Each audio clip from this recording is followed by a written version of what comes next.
Lajmi mirë është që zjarri u vendos në kontroll, kjo falë përkushtimit të zjarfikësve dhe banorëve të zonës. Ato 10 ndërtesa që u rrezikuan, ai rrezik ka kaluar, por megjithatë kujdesi dhe vëmendja duhet të jetë në maksimum.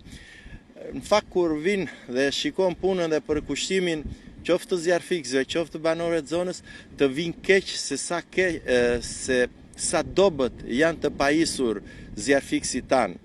Qoftë për sa u përket mjeteve motorike apo dhe vetë këto mjete, pra makinat zjarfikëse, lënë shumë për të dëshiruar.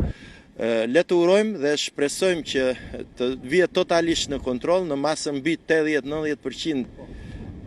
Për fat të mirë, në masën 80-90% tu flakët janë vënë në kontroll, duhet të vazhdoj kujdesi, njëkohësisht duhet të tregohet vëmendje edhe në zonën e Selenicës dhe në fshatrat përreth, pasi nga informacionet që ne kemi nga korespondenti ynë, gazetari i Syrit, ka shumë. Ka vatra zjarri, këto duan përkushtim në radh parë të organeve të ngarkuara me ligj, të organeve të specializuara, të ekipet të zjarfikësve, të ekipit të ndërhyrjes, të Ministrisë së Mbrojtjes.